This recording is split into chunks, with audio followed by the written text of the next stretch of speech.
Hey guys, welcome back to today's video. So today's going to be a video about Paul Ryan's resignation and what it really means for the GOP. As you can see on the map, we have the 2018 House elections. I'm not going to be filling it in, but I will have a prediction for the House within the next few months because obviously it's a lot more extensive than just a regular prediction. But for today's sake, we're going to talk about Paul Ryan's resignation and why it makes such an impact on the GOP. So we're going to start off by going over to Wisconsin to talk about it for just a second and talked about his congressional district itself. So first of all, he comes from the 1st District. This is the only district in the state that is a toss-up, and that just happens to be just how it is. So looking at where it stands in Wisconsin, it's pretty solid for political parties. I mean, it's pretty gerrymandered for the Republicans and then gerrymandered for the Democrats, and then the Republicans may or may not hold on to the 6th District, but pretty much every other district is safe. But his district is a little bit special, considering that he did win by, he's done exceptional since 1998 when he first got elected, and he's been doing very well in Wisconsin, and now his congressional district is a toss-up, and I actually think that the Democrat, the steelworking Democrat, his name is fading away from me, but I do think that he would win I think he will win in the 2018 general election. But we're not just talking about Paul Ryan. We're talking about the GOP itself. We're starting to see the beginning of the end for the Mitt Romney type Republican figure and the rise of the Trump political party. Now, if you look at let's go back to the United States map.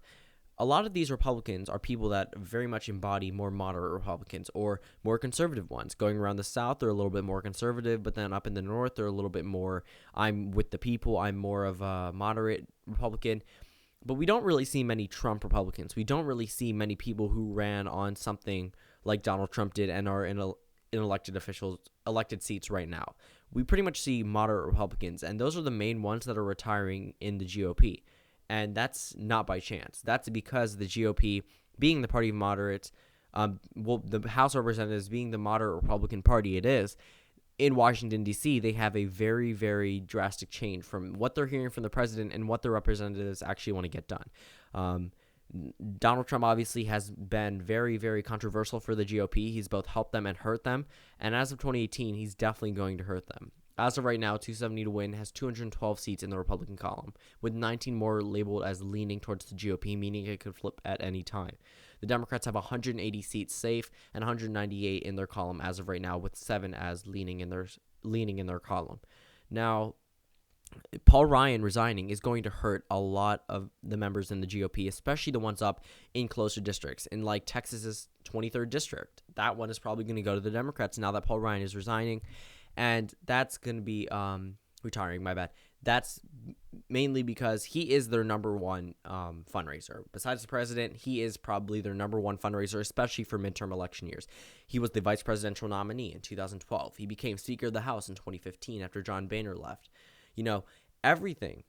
He has been at the center of the GOP since 2012 and actually starting up into 2012. He has been the face of the GOP, the House of Representatives, and he's pretty much been there to lead the Republicans into winning and holding on to the House. Now that he's gone, we've seen a repeat of previous elections where either the incumbent got defeated, the incumbent Speaker of the House got defeated, or retired because of the fact that they would lose.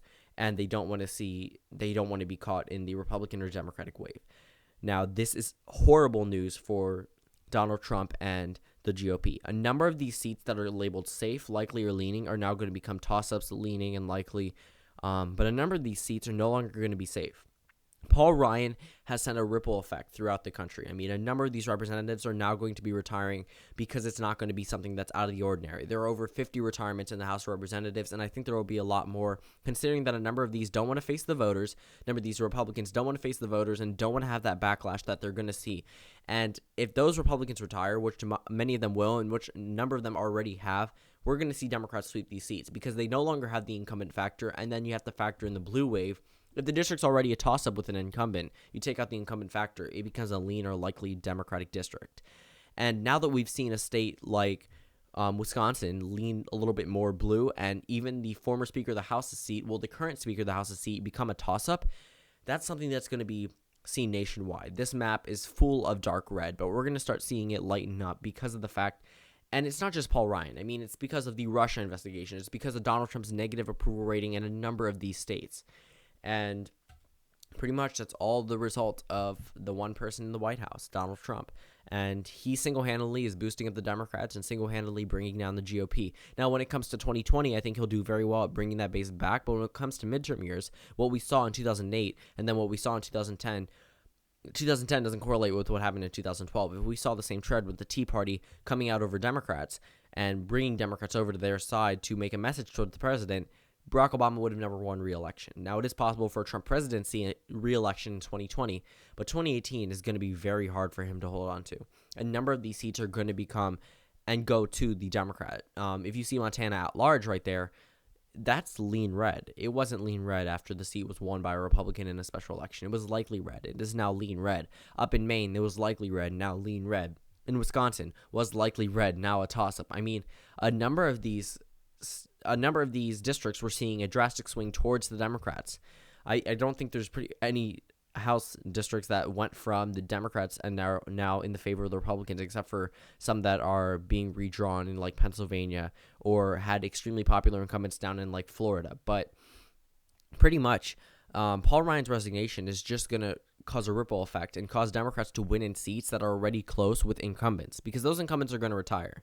I mean, if they're on their 11th term, they're probably not going to hold out till 2018 and just win, and they're probably not going to win their election. So what's the point? You can go out with a bang or you can go out losing.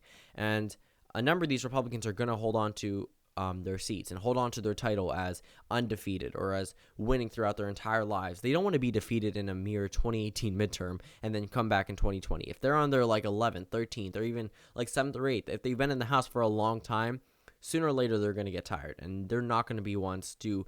Usually they skate by these elections, but now they're becoming very close, and they're going to be something that Republicans really need to watch out for. Paul Ryan is showing that Donald Trump is making an effect on moderate Republicans, and moderate Republicans are the main ones in these elected offices, and if it's not good for them and it's not good for him, it's not good for the GOP. Paul Ryan, the number one face of the GOP besides Donald Trump, it's not good.